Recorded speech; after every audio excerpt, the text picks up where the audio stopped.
Welcome. My name is Jim Shea. I'm the site manager, museum curator here, and what a terrific crowd tonight. Of course, John Bell speaking, so I'm not surprised. We get his fan club here, and of course, you all know Boston 1775, I hope. Who knows his blog? Everybody? Oh, I'm sure, yeah. As you maybe you don't know, that the Park Service hired John Bell to do a research study on headquarters and home of George Washington here at Cambridge headquarters.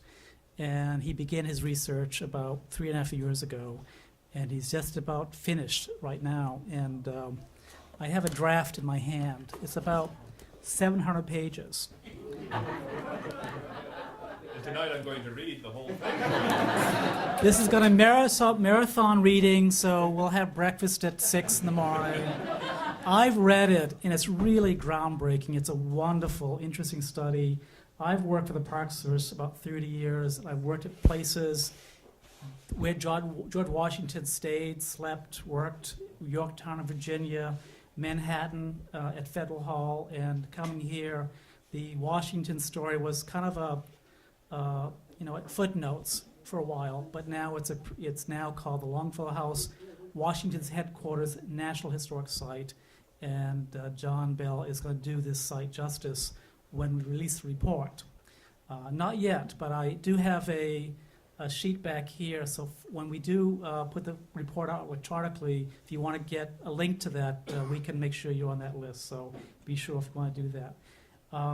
John Bell has, J.L. Bell, as you know him, he's worked with he's the administrator for the National Park and for the Friends of the Longfellow House, Washington headquarters, and he's a good friend of the National Park Service and does a lot of work with us.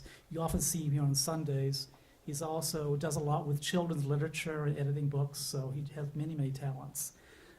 Tonight's lecture will be entitled Washington's Artillery, Remaking the Regiment Between Bunker Hill and Dorchester Heights.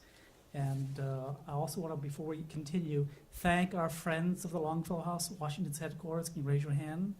They make things happen here, pay for programs, do so much for this site. So if you encourage you to join the friends. After the talk, we'll have a Q&A, and then we have a nice reception for John to celebrate his work. So I will introduce you to John Bell. Thank you.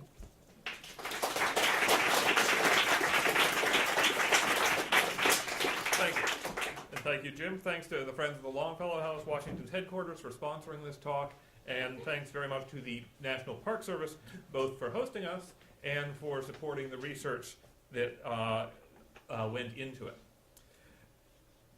On June 15th, 1775, the Continental Congress in Philadelphia, acting at the invitation of the province of Massachusetts, took charge of the New England army that was besieging the royal forces inside Boston. That gave the New Englanders the support of the 12 United Colonies at the time, and the Congress also appointed George Washington of Virginia to command that army. The Massachusetts delegates to the Congress assured Washington that when he arrived in Massachusetts, he would find a professional-level artillery regiment. The colonel in charge of that regiment was Richard Gridley, born in Boston in 1711, and therefore in his mid-60s at the time, more than 20 years older than Washington. Gridley had gained fame during the siege of Louisburg in 1745. That expedition against this fortress in French Canada was led by a Massachusetts governor, and the troops came from Massachusetts, not the regular British Army. Gridley was the second in command of the artillery during that siege, and his plans and sketches of the fortress are the basis of this map. The capture of Louisburg in 1745 was a high point of Massachusetts' military history.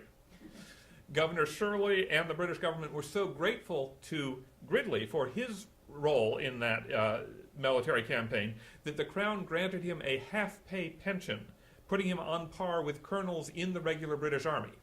Now, that was a status that George Washington tried for years to get and couldn't get. So Gridley was already getting money from the Crown.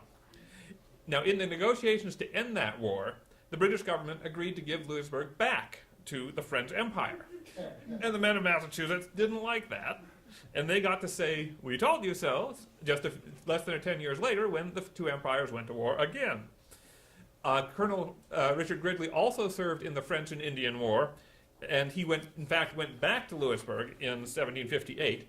But this time, and throughout that war, the Royal Artillery was in charge of the siege, the regular British Army was in charge of the war. It wasn't being conducted by the provincials and the provincial governments, and in fact, Gridley led a regiment of carpenters during the second group, a subordinate role.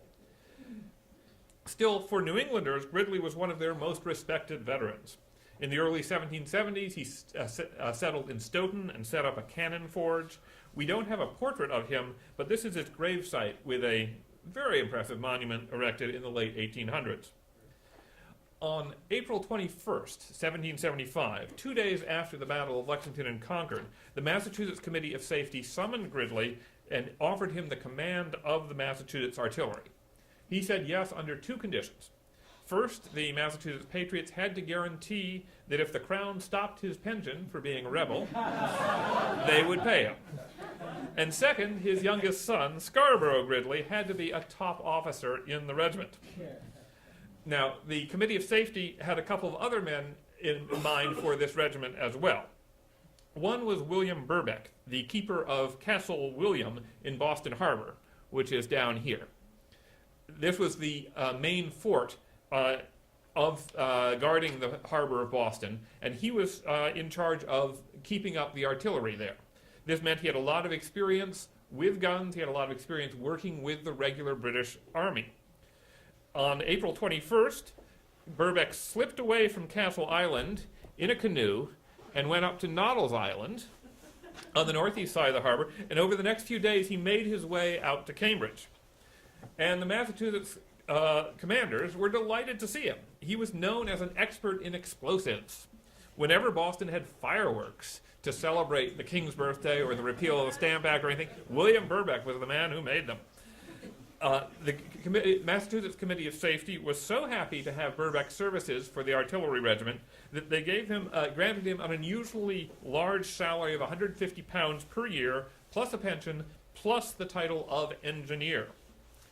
And then the next ranking officer in the regiment was somebody who had already been working with the Committee of Safety, David Mason of Salem. Now, this is the only one of these men whose portrait has survived, and that's because we think Mason was a painter, a decorative painter, so he knew painters, and he had paint, and he had the right connections. After serving in the French and Indian War in the early 1760s, Mason started an artillery company within the Boston Militia Regiment. Economic troubles caused him to leave the town for Salem in 1765 before that unit got off the ground, but Mason kept the title of captain, and he became active in the Essex County Militia. In November 1774, as the conflict between Massachusetts and the royal government heated up, members of the provincial congress asked Mason to start gathering cannon for a nascent army. And over the next several months, Mason collected cannon from ships' captains in Salem and from shore batteries. In February 1775, the British Army made a raid on Salem, nearly capturing the cannon that Mason had stored in a blacksmith shop. And then the next month, British spies located more cannon under Mason's control in a town called Concord. And on April 18th, 1775, General Thomas Gage sent troops to Concord to try to find those weapons, and that started the war. So Mason was already deeply involved in the Massachusetts Provincial Congress's artillery efforts even before the war began. So this is the Provincial Congress's artillery command at the end of April 1775, once they made a deal with all these gentlemen. Colonel Gridley had gotten his son appointed as second major. Now, Scar Gridley was only 36 years old. That's more than a decade younger than Mason, who was in turn younger than Burbeck, who was in turn younger than Gridley. Scarborough had no military experience. I don't even know if he had militia experience, but he had the right connections in Daddy. Now, on the night of June 16th, Colonel Gridley went on to the Charlestown Peninsula, here, with Colonel William Prescott and the Connecticut General Israel Putnam. Their job was to fortify a site on the high ground of that peninsula in order to keep the British Army from seizing that land. Gridley laid out a redoubt on the eminence known as Breed's Hill. He oversaw the start of the digging there, but then went back to Cambridge to get some rest. At dawn, the British in Boston, and which is down here, and on the ships, spotted the provincials across the river and started to bombard their redoubt with cannonballs and shells. And that was the start of the Battle of Bunker Hill. General Artemus Ward sent 4 companies from the artillery regiment into the fight. First came Captain Samuel Gridley of New Hampshire, who was a nephew of the colonel, and then Captain John Callender of Boston. Each of their companies had 2 small cannon called field pieces. And those cannons were 4-pounders, meaning that they could fire balls weighing 4 pounds. Later in the day, Ward ordered 2 more artillery companies onto the peninsula under Major Scarborough Gridley and Captain Samuel Trevitt of Marblehead. But Major Gridley did not go to Breed's Hill. Let's see. There we are. Instead, he stopped on Cobble Hill, which is approximately here, and had his 2 small cannon trade fire with the British vessels in the river. So instead of going over here, where he was supposed to, he was over here, shooting back and forth. He felt that he was covering the retreat, the inevitable retreat, which is not really what you want your top artillery officers to be doing during a battle. Furthermore, he told Colonel John Mansfield of Lynn to keep his infantry regiment nearby out on Cobble Hill to protect those guns in case the British tried to capture them. And Mansfield agreed, even though he was a colonel and Scarborough Gridley was a major, and so the order should have been going the other way. So, of the artillery officers, Captain Trevitt, who was serving under Gridley, got so frustrated by this that he broke away and he led his men onto the peninsula. And once he got there, he discovered that the first 2 companies of artillery were already breaking down. Private Peter Brown provided an infantryman's view of how the artillery had performed. Our officers sent time after time for cannon from Concord in the morning and could get but 4, the captain of which fired a few times and then swung his hat 3 times round to the enemy and ceased to fire. And that was most likely Captain Samuel Gridley discovering that his little 4-pounder cannon couldn't reach Boston from Charlestown, so he didn't see any use to keep firing. After his first shots, it looks like he and his men pulled back.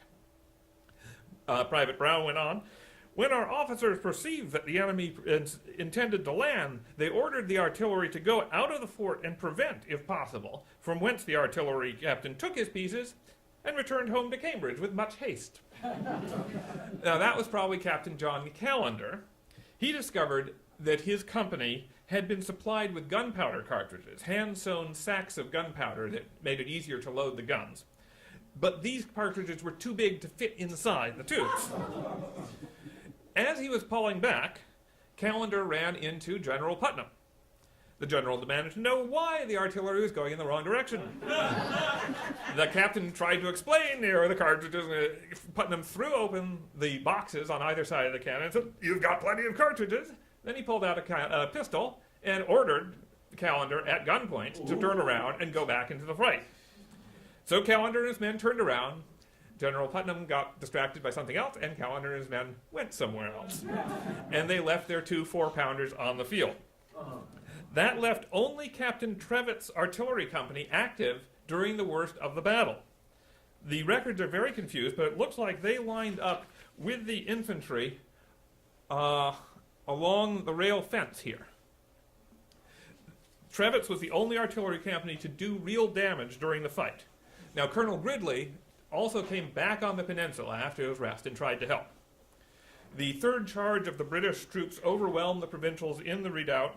The Americans ran. Captain Trevitt's company apparently spiked their 2 guns to render them useless and fled. And they, on their way off the peninsula, according to some recreations, they grabbed one of the cannon that had been abandoned by one of the earlier companies. And of the 6 American guns brought onto the peninsula, that was the only one that was not captured. and it was Trevitt's company that got the Gold Star for doing that. At the end of the day, the British had suffered their worst losses in any battle on American soil during the war, over 1,000 dead and wounded. But they had possession of the whole Charlestown Peninsula, which meant that they now threatened the provincial forces in West Charlestown and Cambridge. On the American side, there was a lot of finger-pointing. It took weeks before people started to see the Battle of Bunker Hill as good for the American cause. And at first, people looked around to see who was to blame. General Putnam had an idea. He insisted that the artillery captain he'd met on the battlefield should be arrested and tried for cowardice. Unfortunately, he didn't get the man's name right, and he blamed Samuel Trevitt. Trevitt was under arrest for a short time before commanders recognized the mistake and arrested Captain Callender instead. Officers apologized to Trevitt, but he was so angry that he went home to Marblehead, and his whole company went with him. So, on the afternoon, this was July 17th and shortly afterwards, on the afternoon of, June 17th, on the afternoon of July 2nd, General George Washington arrived in Cambridge. He had heard about the Battle of Bunker Hill when he passed through New York on his way, but he didn't know its effects. And what he found was the Continental Army was still in disarray, the artillery regiment was at the heart of the problem, and fixing that regiment became one of the biggest challenges Washington faced when he moved into his headquarters. This was Washington's first headquarters, the Wadsworth House in Cambridge, supplied to him and to General Charles Lee by the Massachusetts Provincial Congress. Ordinarily, it was the home of the president of Harvard College. It's still standing today.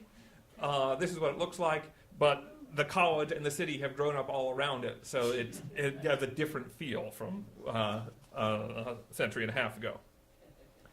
While working in that house in early July, General Washington got his first taste of the problems in the artillery regiment. To begin with, Colonel Gridley was home in Stoughton. On June 27th, his wife and daughter told the gentleman in Milton that the colonel's wound keeps him confined so that he cannot move out of his bed. During the retreat from Bunker Hill, Gridley had been wounded. While Colonel Gridley was home, his son, Major Scarborough Gridley, was ferrying orders to the siege lines, which meant that Scar Gridley was effectively in command of the artillery regiment at the same time that people were muttering about how badly he had behaved during the battle. Colonel Gridley also posed two bureaucratic problems to Washington as the new commander. First, on June 23rd, less than a week after the battle, the Massachusetts Provincial Congress had promoted him to Major General. Washington was already having to soothe egos because the Continental Congress's list of generals did not match the New England Legislature's list of generals, and so he is juggling those. He waited until August to tell the Continental Congress about the issue of Gridley's rank and strongly suggested that it not confirm that appointment, which it didn't. Furthermore, on July 3rd, Colonel Gridley sent the Massachusetts Provincial Congress a letter objecting to how it had ranked the regiment's officers. In June, he had convinced the Committee of Safety to make Scarborough Gridley first major ahead of David Mason. But after the Battle of Bunker Hill, the legislature kept Mason as the senior major. When the colonel learned about that, he angrily offered to resign, writing, "I find, gentlemen, that my judgment in these matters is of little weight with you. It seems not necessary to consult me on it. Though I must have the trouble of teaching everyone under me the knowledge necessary for the service, you have been pleased to revise the plan I gave you. If I must have no judgment, and am not to be consulted on these matters, but must have persons transposed and imposed upon me without consulting me, I am determined I will withdraw myself from the army, and will have nothing further to do with it." The legislature seems to have quietly set that letter aside, hear no more of it. It's not clear whether anyone ever told Washington that Gridley had resigned. This implies to me that the colonel still had some local supporters looking out for his best interests. So the first problem that landed on Washington's lap was what to do with Captain Callender. When we last left him, he was under arrest finally. On July 7th, Washington's orders for the whole army said, "It is with inexpressible concern that the general, upon his first arrival in the army, should find an officer sentenced by a general court-martial to be cashiered for cowardice, a crime of all others the most infamous in a soldier, the most injurious to an army, and the last to be forgiven. inasmuch as it may and often does happen that the cowardice of a single officer may prove the destruction of the whole army. The general therefore thinks himself obliged for the good of the service to approve the judgment of the court-martial with respect to Captain John Callender, who is hereby sentenced to be cashiered and dismissed from all further service in the Continental Army as an officer. But that wasn't the last reverberation from Bunker Hill. On August 13th, 3 of Colonel John Mansfield's men accused him of high crimes and misdemeanors. And after a month, a military panel found Mansfield guilty of remissness and backwardness in the execution of his duty at the late engagement on Bunker's Hill. So he was forced out as well. And that wasn't the end of the court-martials. Artillery officers were arguing among themselves. On September 2nd, Lieutenant Edward Crafts was convicted of using abusive language to Major Gridley. But Scar Gridley was losing support. At the end of that month, another court-martial found he had been deficient in his duty upon the 17th of June last, the day of the action upon Bunker's Hill. The battle had finally caught up with Major Gridley. The court-martial recommended dismissing him from the Massachusetts service, but on account of his inexperience in youth, he was in his mid-30s, and the great confusion which attended the day's transaction in general, they do not consider him incapable of a Continental Commission should the general officers recommend him. Washington removed Scar Gridley from the Army on September 24th, and no one came forward to suggest that he deserved to be an officer again. In October, there was another court-martial, this time of Captain Samuel Gridley, for backwardness in the execution of his duty and for negligence in the care and discipline of his camp. This Gridley was acquitted, and his accuser was convicted of stirring up trouble with malicious, vexatious, and groundless complaints. But nevertheless, Samuel Gridley did not receive a position in the new army formed in January 1776. So, thus, by the end of the year, all 4 of the artillery company commanders involved in the Battle of Bunker Hill were out of Washington's army. Now, beyond that personnel problem, Washington was also discovering a lot of weaknesses in the fortifications. Now, fortification fell under the artillery regiment's responsibilities because military engineers were then considered part of the artillery corps. It was up to them to figure out how to keep the British forces from marching off the peninsulas from Boston and from Charlestown, or landing anywhere else using boats from the castle or from either the territories they held. Unfortunately, it turned out that Burbeck and Mason were skilled in gunnery and explosives, but not really in designing and building fortifications. They didn't have that much experience. Now, Washington didn't have much experience in that field either. His third in command, General Charles Lee, had spent many years in the British Army and wasn't shy about giving his opinions on anything. On July 4th, Lee wrote back to Robert Morris in Philadelphia, "We find everything exactly the reverse of what had been represented. We were assured at Philadelphia that the army was stocked with engineers. We found not one. We were assured that we would find an expert train of artillery. They have not a single gunner, and so on. So far from the men being prejudiced in favor of their own officers, they are extremely diffident in them, and seem much pleased that we are arrived." Later, Lee told Dr. Benjamin Rush that, "As for the abilities of their engineers, I really believe not a single man of them is capable of constructing an oven."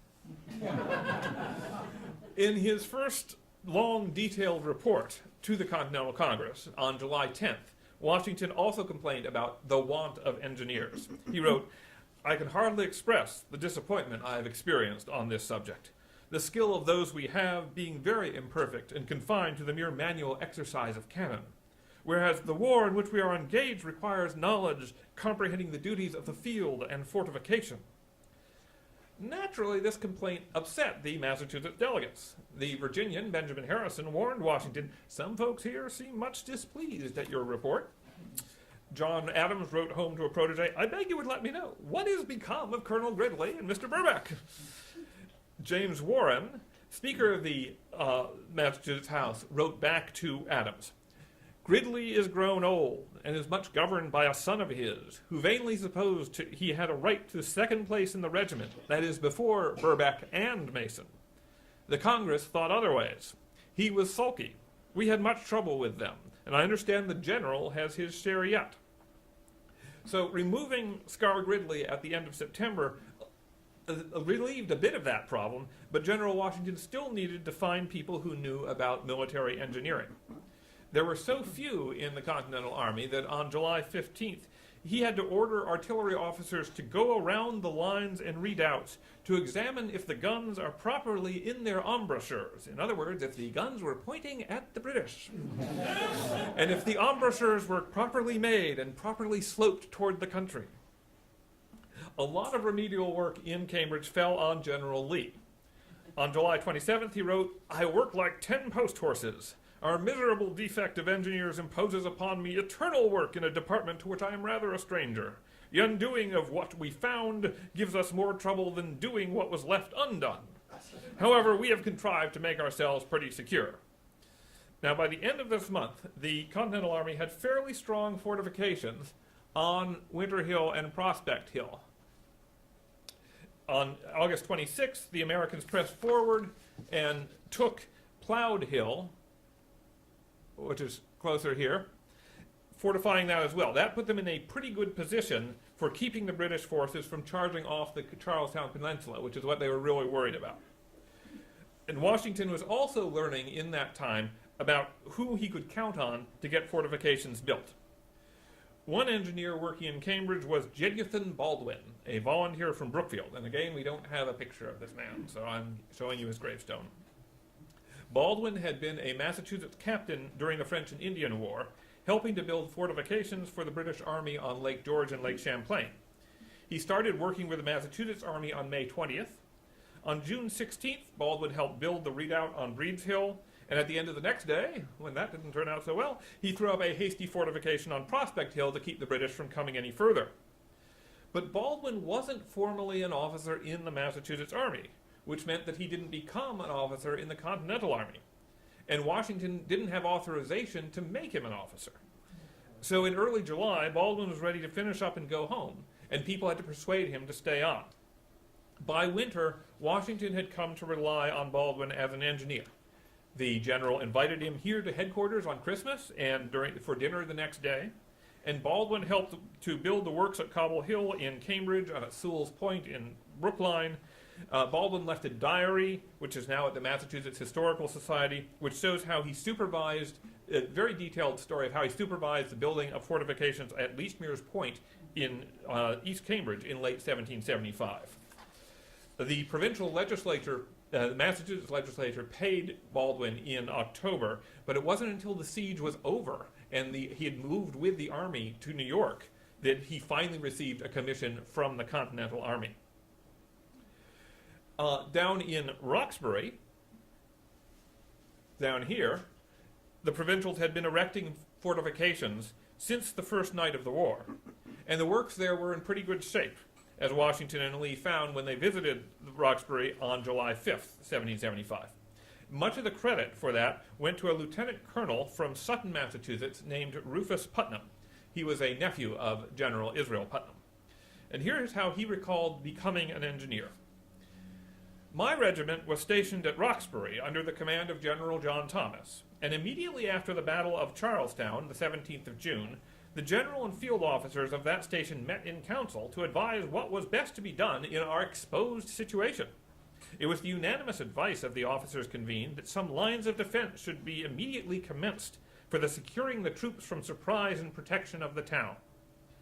The general informed us that he had applied for Colonel Gridley to come over from Cambridge, but he could not obtain him, and he was the only engineer on that side and the only one he knew of.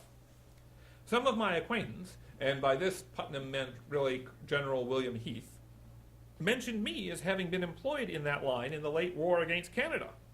I informed the general that I had never read a word on the subject of fortification, and that it was true that I had been employed on some under British engineers, but pretended to no knowledge of laying works. But there was no excuse would do, undertake I must. Oh, what a situation we were in! No lines to cover us, better than a board fence in case the enemy advanced upon us, and this we had reason to expect. Necessity, therefore, was upon me, undertake I must. I immediately commenced tracing out lines in front of Roxbury towards Boston and various other places on the Roxbury side, particularly at Sewell's Point. It was my good fortune to be at this place when General Washington and General Lee came over to examine the situation of the troops and works on Roxbury side of the river, and I was not a little gratified and encouraged from their particular approbation of the plan of the works I had laid out. General Lee spoke much in favor of the works at Sewell's Point, compared with those which had been constructed on Cambridge side. Now, I have to say that reading Putnam's recollections is a challenge because he did not have good spelling or punctuation. He was not a learned man. When he talked about not having read a lot in engineering, it's pretty clear. That's believable. But he was good in the field and became one of George Washington's most valued field engineers in 1775.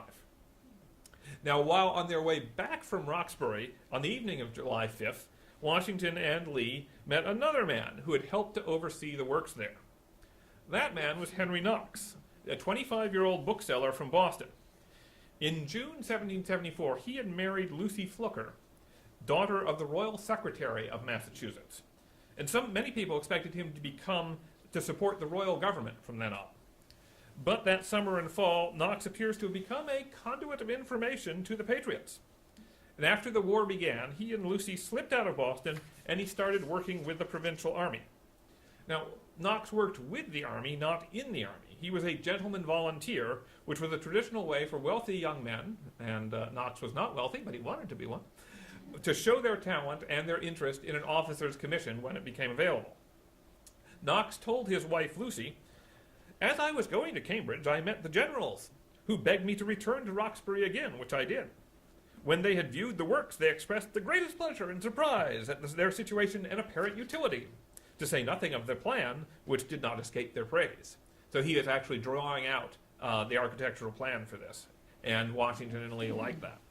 Washington took a personal liking to Knox, and invited the young man to dine at his new Cambridge headquarters, here at the John Vassall House on August 8th. In late September, he invited Lucy Knox as well. Baldwin, Putnam, and Knox were the most important of the new engineers in the Continental Army, even though in the fall of 1775, Baldwin and Knox weren't in the Army, and Putnam was still officially an infantry officer. Another officer who offered his services as a volunteer engineer was Peleg Wadsworth of Kingston, Massachusetts. General John Thomas, who was from the same town, recommended Wadsworth for some fortification assignments, and in the fall, Washington sent him to Cape Cod to report on how to guard the harbor there. That was Wadsworth's only independent assignment, but I mention him because he has a special significance for this house, because one of his grandsons was Henry Wadsworth Longfellow. In the middle of July 1775, General Washington moved into the house where Longfellow and his family later lived. Back in 1775, it was still legally the property of John Vassall, a loyalist who had fled to Boston. It was also smaller and painted gray. This was where Washington addressed the knotty management problems posed by the artillery regiment. Colonel Gridley was still officially in charge of both the artillery and the engineering, and that arrangement just wasn't working. In October, the Continental Congress sent a committee of 3 members from Philadelphia to meet with General Washington about reorganizing the Army for 1776. And those 3 men were Benjamin Franklin, Thomas Lynch of South Carolina, and Benjamin Harrison of Virginia. For 3 days, they met with Washington and representatives from the New England governments in that house. On October 3rd, after the Massachusetts officials had left headquarters, and I think that's significant, they had gone home, that part of the meeting was over, only then Washington brought up problems of the artillery regiment. Now it was item 14 on a crowded agenda for that day. Very unhappy disputes prevailed in the regiment of artillery. Colonel Gridley is become very obnoxious to that corps, and the general is informed that he will prove the destruction of the regiment if continued herein. What is to be done in this case? What had made Gridley very obnoxious to the corps? Well, around that time, General John Thomas had told John Adams that Gridley appears to me to be superannuated. He was too old to get anything done. And, of course, his favoritism towards his son and his nephew was probably not making him any more popular. The meeting at headquarters agreed that Washington had the authority to approve all the officers in the new army, and if it shall appear that the difference is irreconcilable, Colonel Gridley be dismissed in some honorable way, and that the half pay which he renounced by entering into the American Army ought to be compensated to him. So the Continental Congress was going to take over his pension. Item 16 on the agenda for that discussion was, engineers are also much wanted. Where can they be got? The official notes of the meeting say, agreed to recommend to the Congress Henry Knox, Esquire, and Lieutenant Colonel Putnam, who have skill in this branch as assistant engineers with suitable pay and rank as lieutenant colonels. Now, those notes from the meeting masked a disagreement among the men there. According to a letter that Knox wrote to John Adams, a number of the generals desired me to act as engineer, and said that when the delegates from the Continental Congress came here, the matter should be settled. Myself as chief engineer with the rank and pay of colonel, and Lieutenant Colonel Putnam as second, also with the rank of colonel. Franklin agreed with that plan, but Harrison and Lynch did not. According to Knox, they did not see proper to engage for any other rank than that of lieutenant colonel for assistant engineers. It might have been a matter of expense, it might have been a matter of Knox's youth and inexperience. At 25 years old, he was almost 40 years younger than Gridley, the man he was supposed to be replacing. When Knox heard about the conference's decision and what they were offering him, he wrote to Adams saying that he would rather decline the post of assistant engineer and the rank of lieutenant colonel, although he promised to remain with the Army as a volunteer. Well, on November 8th, General Washington threw his weight behind the effort to reshape the artillery regiment and to put Knox in charge. He told the Congress, the Council of Officers are unanimously of opinion that the command of the artillery should no longer continue in Colonel Gridley, and knowing of no person better qualified to supply his place or whose appointment will give more general satisfaction, have taken the liberty of recommending Henry Knox, Esquire, to the consideration of the Congress. Washington was no longer nominating Knox simply as chief engineer. Instead, he wanted Knox to be the colonel in charge of the regiment, and immediately, not in January, right away. It's notable that William Burbeck and David Mason, the top two officers that Knox was being installed over, did not object to this appointment. I found some hints that they may have privately resented being superseded by a much younger man, but they didn't try any campaign against Knox. People were agreed that he was the best candidate for this job, certainly better than Colonel Gridley.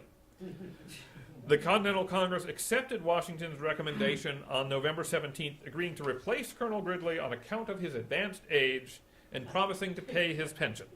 The Congress made Knox its unanimous choice as colonel of the Regiment of Artillery. In December, General Washington told the Congress that Colonel Gridley expects to be continued as chief engineer in this army.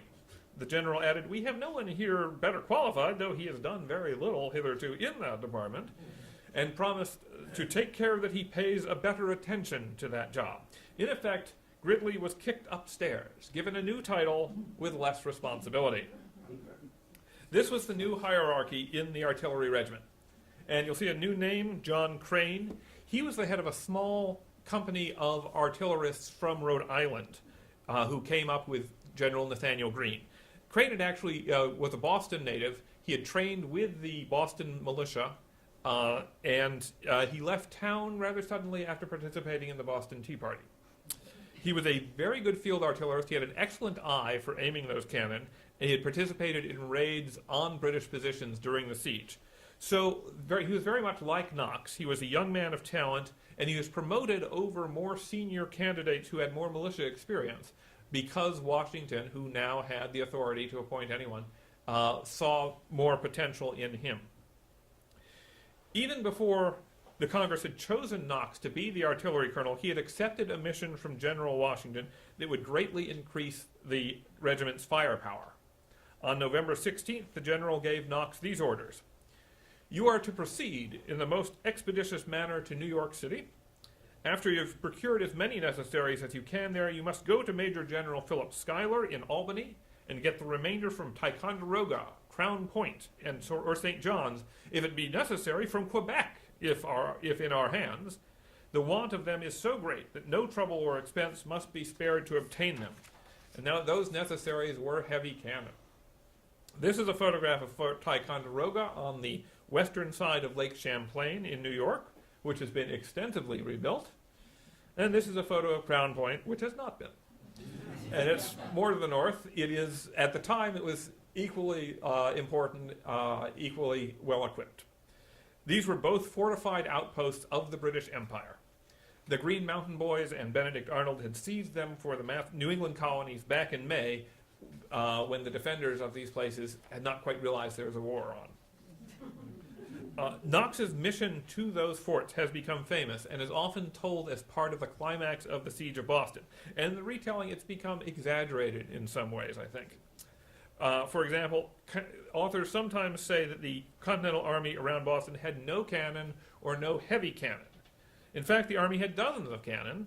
The ordnance included at least 2 24-pounders and 2 18-pounders down here in Roxbury. The artillery regiment wasn't able to make full use of those big guns because of the shortage of gunpowder and shot, and because they were too far away to really threaten the town of Boston, where the British were, or the ships in the harbor. But the regiment did have heavy cannon before Knox's expedition. Another common misunderstanding is that the plan to bring cannon from northern New York was Knox's own idea, and that many other people thought that it was a fool's errand.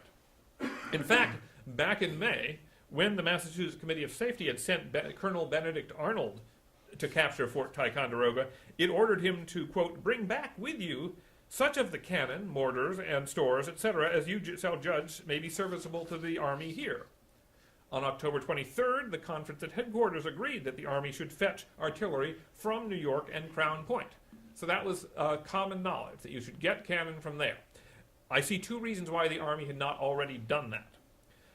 One was that for most of the summer and fall, it was unclear whether General Schuyler would need the guns there, either to stop a British Army thrust down from Canada or to support an American Army thrust up into Canada. In late October, that thrust was taking place. Schuyler had sent General Richard Montgomery against Montreal. The first reports coming down were positive, so presumably Schuyler no longer needed any guns that he wasn't using at the time. And the second factor in the timing of Knox's expedition, I think, is that winter was when New Englanders traditionally moved their heavy goods, when they moved the huge tree trunks for ships' masts, when they took their crops into the ports to sell. It was much easier to move heavy loads on sleds over packed snow and ice. Many authors and artists portray Knox's mission as hampered by the wintry weather, but in fact he wanted to take advantage of icy conditions. On December 5th, Knox wrote from Lake George that the conveyance from hence will depend entirely on the sledding. If that is good, they shall be immediately moved forward. Without sledding, the roads are so much gullied that it will be impossible to move a step. Knox started back on December 9th, having picked out 43 cannon, 14 mortars, and 2 howitzers, ordnance that altogether weighed nearly 60 tons. With his younger brother William's help, Knox arranged for those guns to be loaded onto boats and floated down to the Lake Champlain, Lake George. He ordered 42 exceeding strong sleds and rented 80 yoke of oxen, and told Washington that he was trusting that we shall have a fine fall of snow. Instead, in early January, a cruel thaw kept the Hudson from freezing over at Albany. The procession then had to stop in Blandford and again in Springfield because the roads were muddy instead of hard frozen. Again, the biggest problem for Knox came from the winter not being harsh enough. Colonel Knox's noble train of artillery finally reached Framingham on January 24th. He went on to Cambridge, to this house, to report in, and General Washington was finally able to present him with his official commission as Colonel of the Artillery Regiment. Knox's biggest strength in this expedition and throughout the war was in administration. He wasn't the best field artillery officer in the Army, he wasn't the most experienced military engineer, but he was excellent with working with people and good at figuring out what needed to be done on a big project. He was young, energetic, and committed. By pushing for Knox to become the artillery commander, Washington had solved a lot of the problems in managing that regiment. Once General Washington had more heavy guns, Knox brought back a third 24-pounder and 11 more 18-pounders. He and his commanders had to figure out how to use them. The gunpowder supply was still tight. Washington wanted to inflict heavy casualties on the British to make the government in London pull back from the conflict. And he wanted some battlefield glory, probably. So his proposal to his generals in July, and then he brought it up again in February, was to attack the British positions over the ice that developed on either in the shallow water on either side of the neck, sending hundreds, thousands of men charging across the ice at fortified positions. All the generals met in the Council of War here. Everyone but Washington voted against this idea.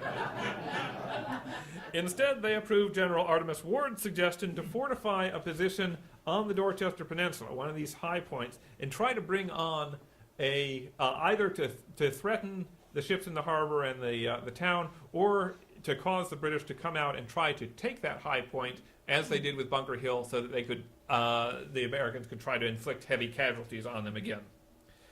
On February 11th, Washington and several top officers and his engineers, Knox, Gridley, and Putnam, went to view the peninsula. The next day, several of those men actually went on to the high points of the peninsula. This is Dorchester Heights here. And then they had to race off because they feared the British would try to cut them off. Building a fortification in midwinter on those heights would be difficult. Everybody knew that because the ground was hard frozen. It was going to be very difficult to dig.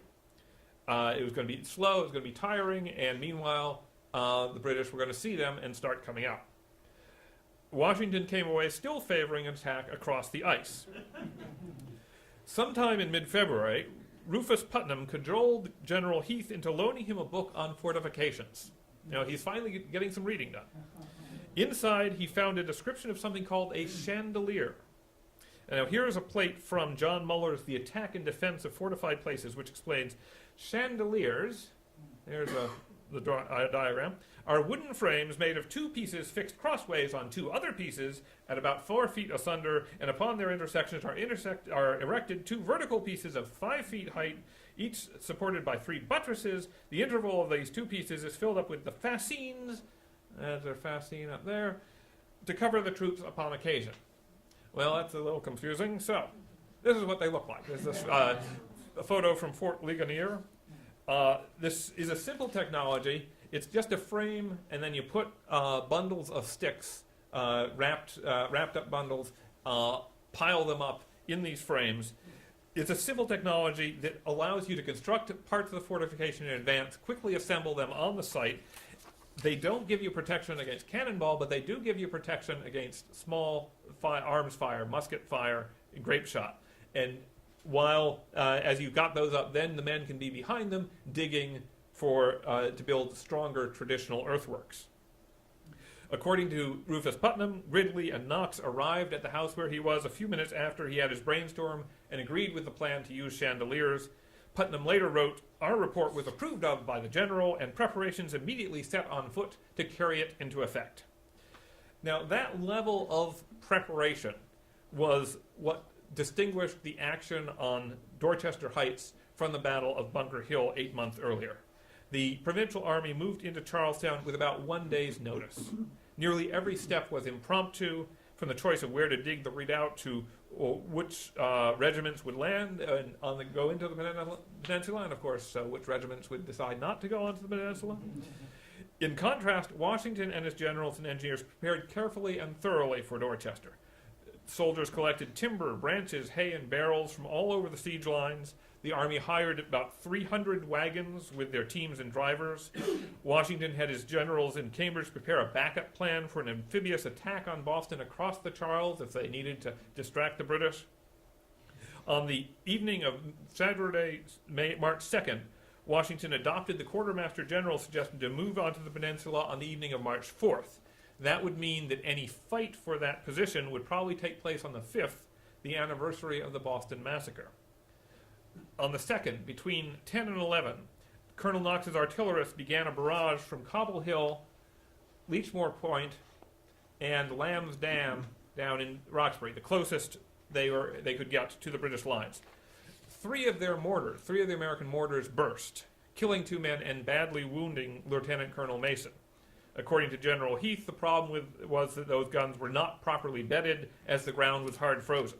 The regiment was still learning. That artillery fire continued for the next 2 nights.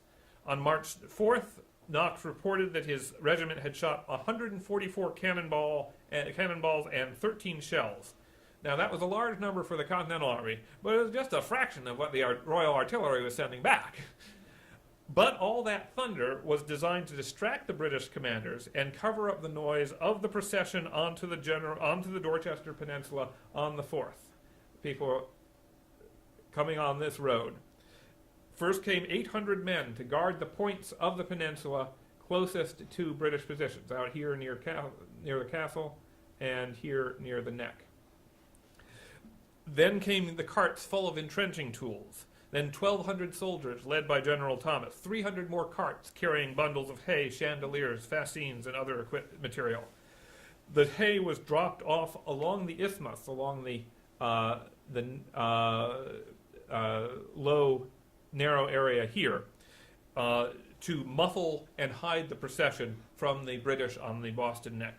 The teamsters were using silent goads to push the oxen along instead of whips, because whips would make noise. The material for the fortifications was hauled up to Dorchester Heights, and there the engineers supervised the work of assembling it. General Thomas told a local writer that he pulled out his watch and found that by 10 o'clock at night they had got 2 forts, one upon each hill, sufficient to defend the men from small arms and grape shot. An artillery officer named Solomon Nash stated, "We carried 6 12-pounders and 6 or 8 field pieces over there, and about 3 o'clock in the morning 2 companies of artillery went on." Colonel Knox had brought some of those cannon from New York. The wagons continued to make trips, bringing material to be assembled into barracks. They were going to be up there for the long haul, 600 soldiers. The men on the heights started to dig into the hard ground to strengthen their positions behind those chandeliers. Now, that was exhausting work, but unlike what happened at Bunker Hill, reinforcements arrived about 4 o'clock in the morning to take over the work and spell those soldiers. And with that second wave came General Washington. He reportedly told the men, "Remember, it is the 5th of March, and avenge the death of your brethren." The general withdrew before daybreak, but his presence showed his support for the soldiers.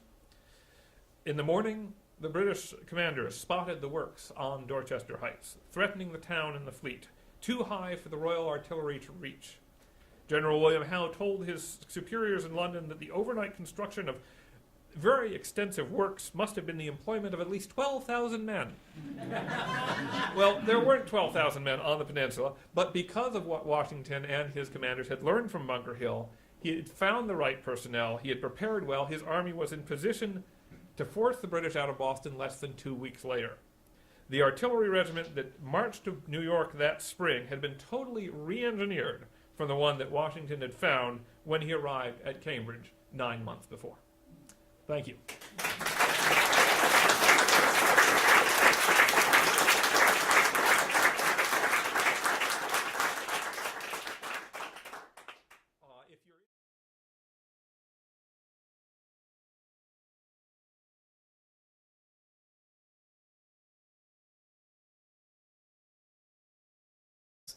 And I also want to, before we continue, thank our friends of the Longfellow-Washington's headquarters. Can you raise your hand? They make things happen here, pay for programs, do so much for this site. So if you encourage you to join the friends. After the talk, we'll have a Q&A, and then we have a nice reception for John to celebrate his work. So I'll introduce you to John Bell. Thank you.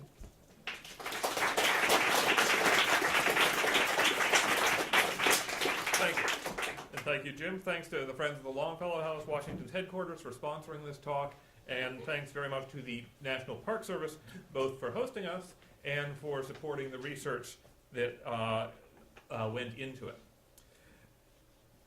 On June 15th, 1775, the Continental Congress in Philadelphia, acting at the invitation of the province of Massachusetts, took charge of the New England Army that was besieging the Royal forces inside Boston. That gave the New Englanders the support of the 12 United Colonies at the time, and the Congress also appointed George Washington of Virginia to command that army. the Massachusetts delegates to the Congress assured Washington that when he arrived in Massachusetts, he would find a professional-level artillery regiment. The colonel in charge of that regiment was Richard Gridley, born in Boston in 1711 and therefore in his mid-60s at the time, more than 20 years older than Washington. Gridley had gained fame during the siege of Louisburg in 1745. That expedition against this fortress in French Canada was led by a Massachusetts governor, and the troops came from Massachusetts, not the regular British Army. Gridley was the second in command of the artillery during that siege, and his plans and sketches of the fortress are the basis of this map. The capture of Louisburg in 1745 was a high point of Massachusetts' military history. Governor Shirley and the British government were so grateful to Gridley for his role in that military campaign that the Crown granted him a half-pay pension, putting him on par with colonels in the regular British Army. Now that was a status that George Washington tried for years to get and couldn't get. So Gridley was already getting money from the Crown. Now in the negotiations to end that war, the British government agreed to give Louisburg back to the French Empire. And the men of Massachusetts didn't like that, and they got to say, "We told you so," just less than 10 years later when the two empires went to war again. Colonel Richard Gridley also served in the French and Indian War, and he in fact went back to Louisburg in 1758. But this time, and throughout that war, the Royal Artillery was in charge of the siege, the regular British Army was in charge of the war. It wasn't being conducted by the provincials and the provincial governments, and in fact, Gridley led a regiment of carpenters during the second group, a subordinate role. Still, for New Englanders, Gridley was one of their most respected veterans. In the early 1770s, he settled in Stoughton and set up a cannon forge. We don't have a portrait of him, but this is his gravesite with a very impressive monument erected in the late 1800s. On April 21st, 1775, 2 days after the Battle of Lexington and Concord, the Massachusetts Committee of Safety summoned Gridley and offered him the command of the Massachusetts Artillery. He said yes under two conditions. First, the Massachusetts Patriots had to guarantee that if the Crown stopped his pension for being a rebel...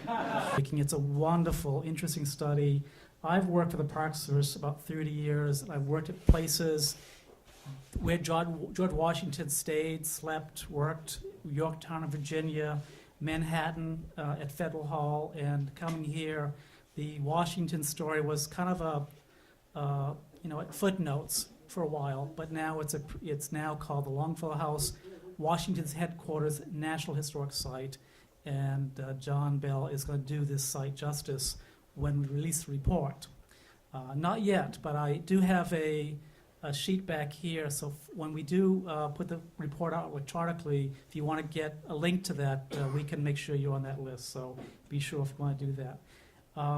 John Bell has, J.L. Bell, as you know him, he's worked with he's the administrator for the National Park and for the Friends of the Longfellow House, Washington headquarters, and he's a good friend of the National Park Service and does a lot of work with us. You often see him here on Sundays. He's also does a lot with children's literature and editing books, so he has many, many talents. Tonight's lecture will be entitled Washington's Artillery, Remaking the Regiment Between Bunker Hill and Dorchester Heights.